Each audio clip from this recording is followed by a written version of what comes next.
Hello दोस्तों, welcome to TQ classes और friends. और मैंने अकाउंटेंसी भी स्टार्ट किया है पढ़ाना, ठीक है। अब अकाउंटेंसी भी अपन बनाएंगे, ठीक है, और इसको भी जल्द से जल्द फिनिश करने की कोशिश करेंगे। तो गाइस, आज की वीडियो स्टार्ट होती है और बस आप ही का प्यार और सपोर्ट की ज़रूरत है, बस फिर तो अपन फोड़ देंगे एग्ज़ाम में, ठीक है। तो गाइस ठीक है, स्टार्ट करते हैं पार्टनरशिप से, सेकंड चैप्टर से। इसके पहले वाला जो एनपीओ हम लास्ट में आखिरी में करेंगे, क्योंकि वो थोड़ा सा टिपिकल है और थोड़ा सा मतलब इतना वो भी नहीं है, ईजी हो है, कर लेंगे। तो हम स्टार्ट करते हैं लेकिन चैप्टर नंबर 2 से, accounting for partnership firms fundamentals. Okay, let's begin. ठीक है, meaning and definition of partnership. Partnership का मतलब और उसकी डेफिनेशन समझते हैं। तो पार्टनरशिप क्या है? Partnership is an association between two or more persons who agreed to do business. फिर से ये लाइन को समझो कि पार्टनरशिप कह रहा है कि दो या दो से ज़्यादा पर्सन्स के बीच में एग्रीमेंट होना चाहिए, ठीक है, एग्री होना चाहिए बिजनेस करने के लिए। Okay, and share its profit and losses. क्या कह रहा है? प्रॉफिट एंड लॉसेस जो है आपस में शेयर कर लेंगे, ठीक है। प्रॉफिट्स एंड लॉसेस जो है वो आपस में शेयर करेंगे। ओके, देन नेक्स्ट लाइन कह रही है the partners act both as agents and principals of the firm. मतलब कि जो दोनों पार्टनर है वो एक एजेंट के रूप में भी एक्ट कर सकते हैं। एजेंट मतलब कि फॉर एग्ज़ाम्पल कि किसी डीड वगैरह में, ठीक है, लीगली एजेंट्स बनकर मतलब आपस में एक्ट कर सकते हैं, ठीक है। Okay, and principals of the firm, मतलब फर्म के जो प्रिंसिपल्स हैं उसके अकॉर्डिंग भी वो एक्ट कर सकते हैं दोनों। ओके, दो या दो से ज़्यादा पार्टनर्स हो सकते हैं पार्टनरशिप के अंदर। पार्टनरशिप कह रहा है, पार्टनरशिप डिफाइंड बाय, पार्टनरशिप जो है मतलब दो और दो से ज़्यादा पर्सन के बीच में जो पार्टनरशिप है उसको डिफाइन किया है Indian partnership act 1932 section 4 as follow. ये एक क्वेश्चन पूछ सकते हैं आपसे 1 मार्क में, ठीक है, और इसकी डेफिनेशन भी पूछ सकते हैं बोर्ड्स में, ठीक है। मैंने आपको क्वेश्चन पेपर दिखाया था अकाउंटेंसी का, ओके, उस वीडियो को भी देख लो अगर नहीं देखा तो, ठीक है। अकाउंटेंसी का बिल्कुल लेटेस्ट पेपर है 2020 का, जो बोर्ड एग्ज़ाम हुए थे स्टूडेंट्स के 12th वालों के, उसके ऊपर मैंने ना क्वेश्चन पेपर डाला है, तो आप देख लो उस वीडियो में जाकर। ओके, देन आगे बढ़ते हैं। इंडियन पार्टनरशिप एक्ट 1932, इसको लिख ले, नोट कर ले, अंडरलाइन कर ले, इंपॉर्टेंट है, ठीक है। इंडियन पार्टनरशिप एक्ट 1932 ने इस जो पार्टनरशिप एक्ट को डिफाइन किया है, ठीक है, पार्टनरशिप को। Partnership is the relation between persons who have agreed to share the profits of a business carried on by all or any of them acting for all. मतलब कि जो partners है वो आपस में अपने बीच में प्रॉफिट और लॉस शेयर कर सकते हैं। A partnership thus is a business relationship among two or more persons to share profit and losses of the business carried on by all or any of them acting for all, ठीक है। मतलब simple कह रहा है, इतनी बड़ी line फालतू में दी है, कहना सिर्फ सिंपल यही है कि दो पार्टनर्स हैं, उनके बीच के अंदर क्या हो रहा है, एग्रीमेंट हो रहा है, ठीक है, दोनों एग्री हो गए बिजनेस करने के लिए, दो पार्टनर्स, ठीक है, और उनके बीच में जो प्रॉफिट एंड लॉस होगा वो आपस में बांटेंगे, बस ये बात है, कह रहे हैं, ठीक है। Partners firm and firm name, the person who have entered into a partnership with one another individually are called partners. मतलब कि दो पार्टनर एंटर हो गए किसके अंदर, बिजनेस के अंदर एंटर हो गए, ठीक है, तो उनको कहेंगे पार्टनर्स। पार्टनर्स बन के बिजनेस में एंटर हो गए तो पार्टनर बन गए, ओके। और कलेक्टिवली अ फर्म को स्टार्ट कर दिया, ठीक है। The name under which the business is carried is called firm name. मतलब जिसके अंडर में मतलब फर्म का नाम वगैरह जो है रख सकते हो, ओके, कुछ भी। देन नेचर ऑफ पार्टनरशिप आ जाता है, ठीक है। पार्टनरशिप का नेचर क्या होता है? Partnership is a separate business entity from the accounting view point. How ever from legal view point a partnership firm is not a separate legal entity from its partners. मतलब कोई अलग अलग legal entity नहीं है इनके बीच में। Legal entity का मतलब कोई लीगली, जैसे कि डॉक्यूमेंट्स होते हैं ना लीगली वगैरह, उस तरीके का कोई एंटिटी अलग अलग नहीं है। इट मीन्स इसका मतलब क्या है? फर्म्स की debts can be paid from private assets of the partners. And मतलब कि फर्म से ही काम चलेगा सारा। उसके बाद क्या कह रहा है? If the firm is not able to pay its liability, firm liability pay नहीं कर पाता, ठीक है। देन गाइज आगे बढ़ते हैं तो इसेंशियल फीचर्स देख लेते हैं इसके। Features, characteristics of partnership. Partnership के कुछ फीचर्स देख लेते हैं, कैरेक्टरिस्टिक्स। तो पहली कैरेक्टरिस्टिक्स तो आप समझ गए होंगे, ठीक है। दो और दो से ज़्यादा पर्सन्स होते हैं। Minor, person of unsound mind, मतलब कि देख तो इसको समझना ध्यान से, ठीक है। 2 पर्सन्स होते हैं, there must be at least 2% to firm, ठीक है भैया, ये तो समझ गए, 2 से ज़्यादा पर्सन होते हैं, ठीक है। According to Indian contract act every person except the following in the competent to contract बन, मतलब कि पार्टनर बनने के लिए कुछ चीज़ों को फॉलो है। माइनर का मतलब कि वो क्या होना चाहिए, माइनर मतलब मना किया है कि ये जो है ये 3 अगर इंडिविजुअल के अंदर है तो वो पार्टनरशिप नहीं कर सकते हैं।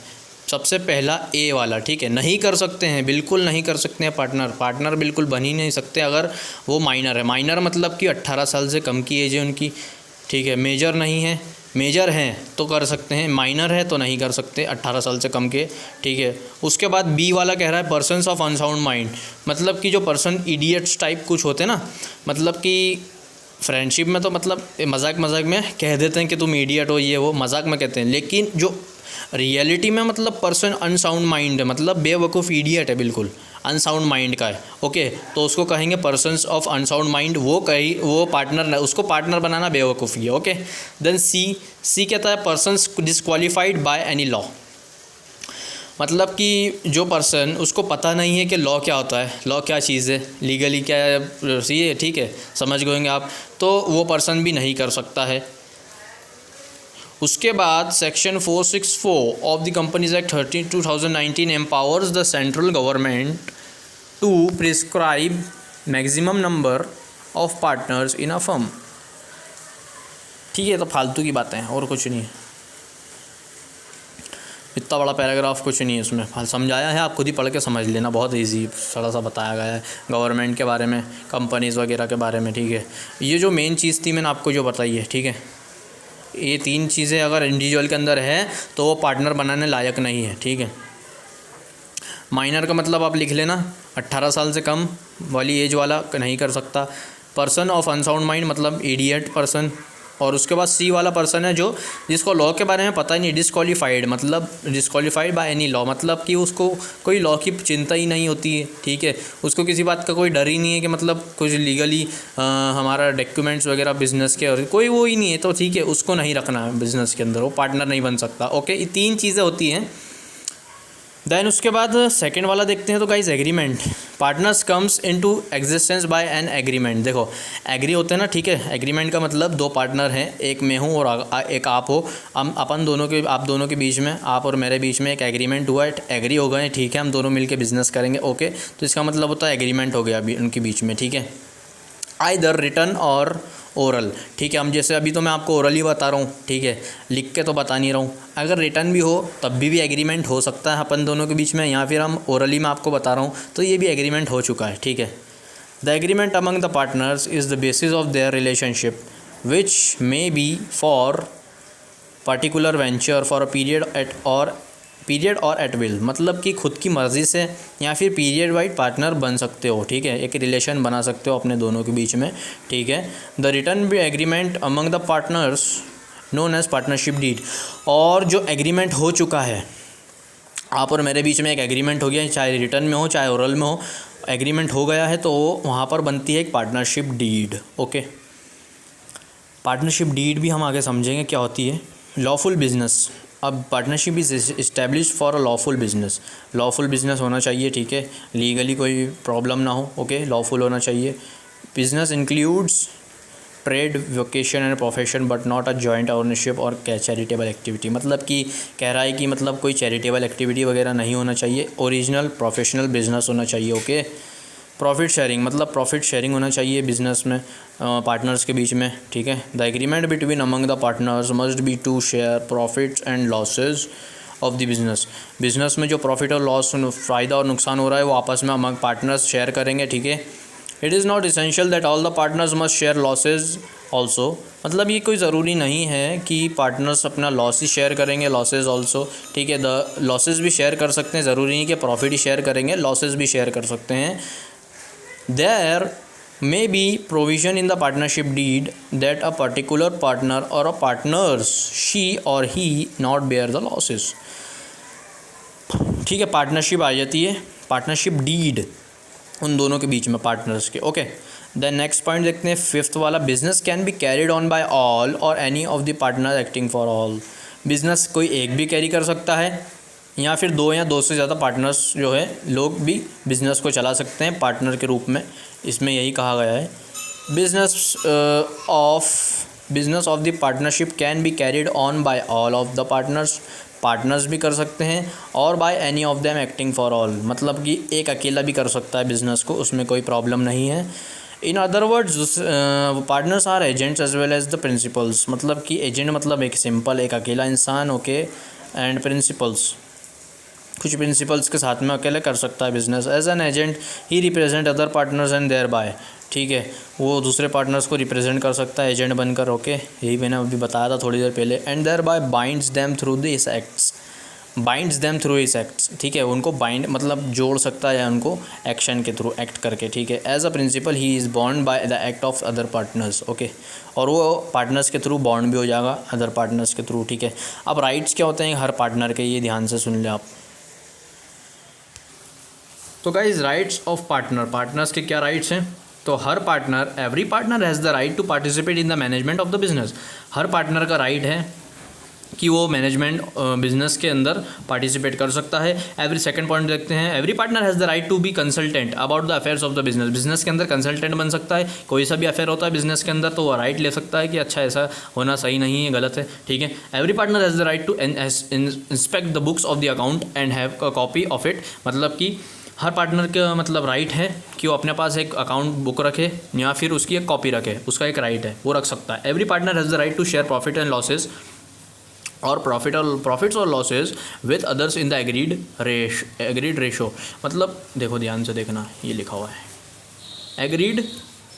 एग्रीड रेशो के अंदर पार्टनर जो है क्या कर सकता है, प्रॉफिट को शेयर कर सकता है या लॉस भी हो तो शेयर कर सकता है, ओके, ये राइट है पार्टनर का, ठीक है। If a partner has advanced loan, partner के पास अगर एडवांस लोन है,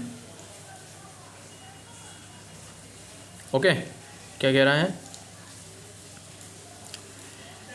if a partner has advance loan, अगर पार्टनर के पास एडवांस लोन है, he has the right to receive interest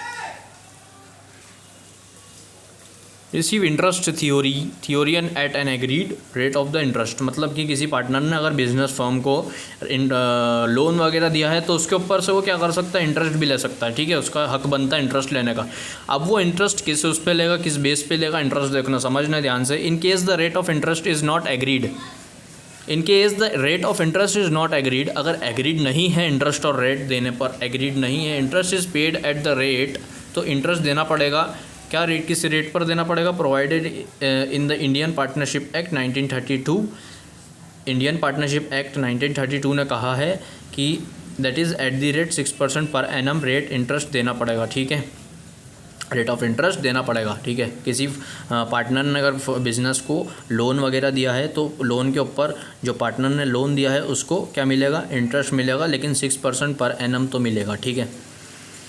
उसके बाद इन केस 6th वाला देखते हैं, इन केस ऑफ एमरजेंसी के केस में जो पार्टनर होता है has the right to act according to his best judgement and be indemnified for the expenses incurred by him, मतलब कि किसी एमरजेंसी केस हो जाता है, ओके, तो उस एमरजेंसी केस में क्या कर सकता है, वो एक्शन ले सकता है जजमेंट के through and indemnified for the expenses incurred by him, और कोई सा भी एक्सपेंस जो है उससे कुछ हुआ है तो वो मतलब कि उसमें कोई प्रॉब्लम नहीं है, okay. A partner has the right not to allow the admission of a new partner, a partner has the right not to allow, मतलब कि पार्टनर जो है अलाउ राइट नहीं है कि वो किसी दूसरे पार्टनर को, नए पार्टनर को एडमिशन दे, ठीक है।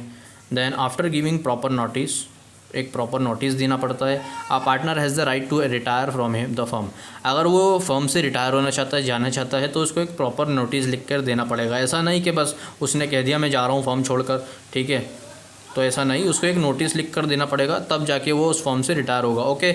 द 9th वाला देखते हैं, if a partner incurs expenses on the business or he pays amount on the behalf of the firm, that partner gets indemnified for the payment from the firm, मतलब कोई से भी एक्सपेंसेस खरीदने के लिए फर्म से पैसा ले सकते हैं, ओके। देन पार्टनरशिप डीड, अब पार्टनरशिप डीड के बारे में बात करते हैं गाइस, ध्यान से सुनना, पार्टनरशिप डीड होता क्या है।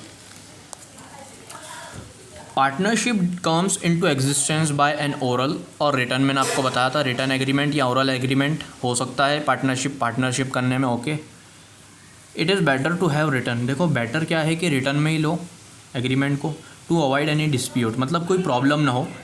अगर एग्रीमेंट वहाँ पर रहता है रिटर्न में तो उसमें कोई प्रॉब्लम नहीं होती है। प्रॉब्लम कैसे नहीं होगी, जैसे ऑरली बोलेंगे तो भूल जाएंगे कि एग्रीमेंट तक किस तरीके से वादा था, लेकिन अगर रिटर्न में लिख कर देंगे ना तो उसमें क्या क्लियरिटी रहेगी, हाँ मैंने देखो तुम्हें रिटर्न में लिख कर दिया था, ये एग्रीमेंट है मेरा, ठीक है, तो ज़्यादा बेटर रहता है। This written document known as partnership deed, जो रिटर्न हमने डॉक्यूमेंट लिख कर दिया है उसी को कहते हैं partnership deed. Okay, details the terms and conditions of partnership deed, with terms and conditions को एक्सेप्ट करते हुए पार्टनरशिप हो जाती है, ठीक है। It is a legal document signed by all the partners, और ये लीगल डॉक्यूमेंट होता है। जो रिटर्न डॉक्यूमेंट है वो कोई मतलब ऐसा नहीं है कि मतलब बस लिख कर दे दिया, ये डॉक्यूमेंट होता है लीगली, मतलब सब कुछ लीगल डॉक्यूमेंट के थ्रू साइंड होता है, ठीक है, पार्टनर्स के बीच में। And has clauses on the following, कुछ क्लॉजेज होते हैं उसके, description of the partners, names वगैरह, पार्टनर का नाम, उसकी डिस्क्रिप्शन, ओके, किस वजह से क्या करना है बिज़नेस के अंदर, किस क्यों आया है, क्या रीजंस आया है, क्या करना चाहता है, किस बेस पर है, ओके, और उसका एड्रेस वगैरह पार्टनर्स का उसमें होता है, ठीक है। उसके बाद firm, description of firm, firm का क्या डिस्क्रिप्शन है, तो फर्म का भी एक नाम होता है, and address of the firm, firm का address, okay. Principal place of business, principal place of business, address of the principal place of business, जो प्रिंसिपल प्लेस है बिजनेस का उसका भी एड्रेस होता है उसके अंदर, okay. The nature of business, nature of business का नेचर क्या होता है, nature of the business that the firm shall carry on, okay, nature क्या होता है बिजनेस का, that the firm shall carry on, business का नेचर होता है कि बिजनेस आपके ऊपर है, बिजनेस को कितने मतलब किस तरीके से चलाना है, आप चाहते हो लाइफ टाइम बिजनेस को चलाना है तो कैरी ऑन, मत रुको, चलाते रहो, okay. Commencement of partnership, commencement of partnership क्या कह रहा है, date of commencement of partnership, मतलब कमेंसमेंट का डेट होता है उस वक्त पार्टनरशिप आ जाता है, ओके। दैट कैपिटल कंट्रीब्यूशन, जो पार्टनर्स के बीच में जो कैपिटल कंट्रीब्यूशन होता है, the amount of the capital to be contributed by each partner, जो हर पार्टनर के थ्रू जो कैपिटल, जैसे कि एक पार्टनर, दो पार्टनर है फॉर एग्जांपल, तो एक पार्टनर 1 लाख लाया, दूसरा पार्टनर भी 1 लाख लाया, तो whether the capital accounts shall be fixed और फ्लक्चुएटिंग, फिक्स्ड और फ्लक्चुएटिंग ये 2 मेथड होती है, हम आगे समझेंगे वीडियो में, ठीक है। तो फिक्स्ड और फ्लक्चुएटिंग 2 मेथड होती है, ओके। देन गाइस, ठीक है, दोनों के बीच में क्या होगा, कैपिटल कंट्रीब्यूशन होगा, जैसे कि 2 पर्सन है, 2 इंडिविजुअल हैं, तो एक ला रहा है, ठीक है, 1 लाख, एक ला रहा है 1 लाख और दूसरा भी 1 लाख ला रहा है, तो दोनों की टोटल करें तो 2 लाख हो रही पूरी फिक्स्ड कॉस्ट, ओके। तो इसको कहते हैं फिक्स्ड, हम आगे समझेंगे। कैपिटल अकाउंट 2 तरीके के होते हैं, एक फिक्स्ड होता है, फ्लक्चुएटिंग होता है, okay. Then interest on capital, interest on capital देखो क्या कह रहा है, rate of interest if allowed on capital, अगर कैपिटल के ऊपर क्वेश्चन में दिया है, अगर कहा है कि इंटरेस्ट ऑन कैपिटल लगाओ तो आपको लगाना है, वरना कोई ज़रूरत नहीं है लगाने की। इंटरेस्ट ऑन ड्राइंग अगर दे रखा है वो भी इसी तरीके से इंटरेस्ट ऑन ड्राइंग जो चार्ज करा जाए ऑन ड्राइंग्स के थ्रू, ड्राइंग्स के ऊपर लगाया जाता है, ठीक है, कैपिटल्स पे कभी नहीं लगाया जाता है। अगर आपको ड्राइंग्स दे रखी है, ठीक है, कभी कभी क्वेश्चन ऐसे भी आ जाते हैं कि आपको इंटरेस्ट रेट दे रखा रहता है लेकिन ड्राइंग्स नहीं दे रखी, तो उसका भी कैलकुलेशन कुछ अलग तरीके से करना पड़ता है, ओके। तो आपको ऐसे दे रखा होगा, ड्राइंग्स दे रखी होगी और आपको इंटरेस्ट दे रखा होगा, आपको कहेंगे कि चार्ज करो उसके ऊपर drawing, okay, interest on drawing charge करो। Then profit sharing ratio, profit sharing ratio कह रहा है ratio in which profit or losses are to be shared by the partners, simple, मतलब कि प्रॉफिट हुआ और लॉस हुआ तो वो रेशोज़ निकालो, उसके रेशोज़ में एक दूसरे के बीच में बांट लो, okay. Interest on loan, interest on loan का क्या मतलब हुआ, interest on loan, rate of interest on loan by a partner to the firm, interest on loan by a partner to the firm, जो पार्टनर होता है वो firm को loan दे सकता है, ठीक है, और लोन देने के बाद उसके ऊपर का इंटरेस्ट उसको मिलेगा, फर्म उसको इंटरेस्ट देगा। लोन देने पर पार्टनर ने फर्म को लोन दिया तो फर्म उसके ऊपर पार्टनर को इंटरेस्ट देगा, बराबर देगा, बिल्कुल देगा, okay. Remuneration to partners, partners को remuneration, amount of salary, commission etcetera, ठीक है, सैलरी के रूप में दे सकते हो पार्टनर्स को आप, कमीशन दे सकते हो etcetera, if agreed to be paid, ठीक है, अगर एग्रीड है देने के लिए तो दे सकते हैं।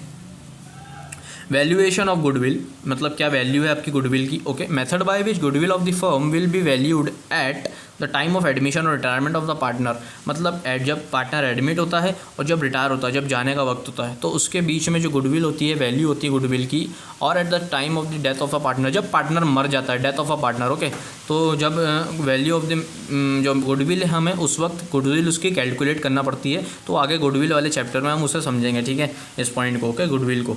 Valuation of assets, valuation of the manner in which assets of the firm shall be valued in case of its constitution, मतलब कि किस मैनर में एसेट्स हैं फर्म के अंदर, उनकी value shall be valued in case of reconstitution, मतलब कि कुछ लीगली होता है एसेट्स के ऊपर, ठीक है। एसेट्स भी आपको अच्छे से लीगली कितना एसेट है वो सब कुछ कैलकुलेशन रखना पड़ता है, वैल्यू करके रखना पड़ता है, ठीक है।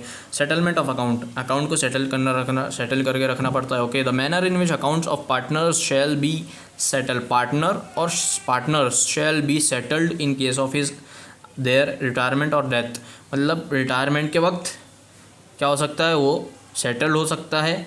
रिटायरमेंट के लिए उसको एक फॉर्म भरना पड़ेगा, रिटायर को अभी हमने पढ़ा था पीछे, या फिर अगर उसकी डेथ हो गई है तब, और at the time of dissolution of the partner. ये आगे हम चैप्टर है इसके ऊपर, पूरा डिसोल्यूशन ऑफ द फर्म, ये पूरा चैप्टर है, इसके ऊपर भी हम पढ़ेंगे।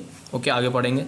देन उसके बाद कह रहा है अकाउंटिंग पीरियड, ध्यान से समझना, ये बहुत इंपॉर्टेंट है। आपने देखा होगा the date on the which account shall be closed every year. Normally बात हो रही है, normally accounts are closed on 31st March every year because every entity must submit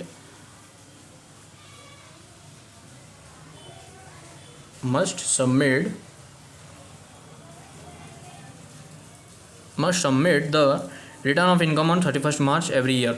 मतलब कि हम देखें अकाउंटिंग पीरियड अलग होता है, और हमारा जो कैलेंडर होता है, हमारा कैलेंडर कैसा होता है, जनवरी से चलता है और दिसंबर में ख़त्म हो जाता है हमारा साल। लेकिन जो अकाउंटिंग का कैलेंडर है ना, ये जो कैलेंडर है ये अप्रैल से स्टार्ट होता है और मार्च में ख़त्म हो जाता है, ठीक है। अप्रैल से स्टार्ट होता है 1 अप्रैल और 31 मार्च को ख़त्म हो जाता है। जैसे हमारा उसमें जनवरी है तो इसके उसमें पहला जो साल स्टार्ट होता है हमारा जो 1 जनवरी को होता है, तो अकाउंटिंग का साल कब स्टार्ट होता है, 1 अप्रैल को, और हमारा साल ख़त्म होता है दिसंबर को, तो इस 31 दिसंबर को। लेकिन इसका जो साल अकाउंटिंग का साल ख़त्म होता है 31 मार्च को, ठीक है। Rights and duties of partners के क्या राइट्स है और ड्यूटीज़ है, ठीक है। ड्यूटीज़ क्या है, the rights and duties of partner are defined, कुछ डिफाइंड की गई हैं, हमने पीछे पढ़ा था राइट्स और ड्यूटीज़, ठीक है। ड्यूरेशन ऑफ पार्टनरशिप, ड्यूरेशन क्या है, the period of partnership that is whether it is for a specified period और फॉर अ वेंचर और एट विल, मतलब कि अपनी मर्ज़ी से क्या है ड्यूरेशन होता रहता है उसमें कोई वो नहीं है। Bank account operation, how shell the bank account be operated, किस तरीके से बैंक अकाउंट हमारा ऑपरेट होगा। Whether it shall be operated by any of the partner और जॉइंटली, ठीक है। अगर पार्टनर अपना खुद का बैंक अकाउंट खोलना चाहे तो खोल सकता है, या फिर पार्टनर्स जो हैं आपस में अपना एक जॉइंट अकाउंट खोल सकते हैं। Okay, death of a partner के मरने पर क्या होगा, whether the firm will continue और डिसॉल्व, क्या कर सकता है जब पार्टनर, मतलब मान लो 2 पार्टनर हैं, तो एक पार्टनर मर गया तो फर्म, अब एक जो बचा है, अब उसकी जिम्मेदारी है जो फर्म है आपका कंटिन्यू चला या फर्म को बंद कर दे। ओके, देन उसके बाद आता है settlement of disputes if any among the partners, how they shell be settled. अब ये उनकी जिम्मेदारी है कि पार्टनर्स किस तरीके से अपने आप को सेटल करते हैं बिजनेस में, फर्म के अंदर। ओके, तो गाइज आज का वीडियो यहीं ख़त्म होता है, उसके बाद हम कुछ इंपॉर्टेंस पढ़ेंगे नेक्स्ट वीडियो में। तब तक के लिए आज के लिए इस वीडियो के लिए इतना बहुत इसमें, ठीक है। उम्मीद करता हूँ आपको अच्छे से समझ आया होगा, ठीक है।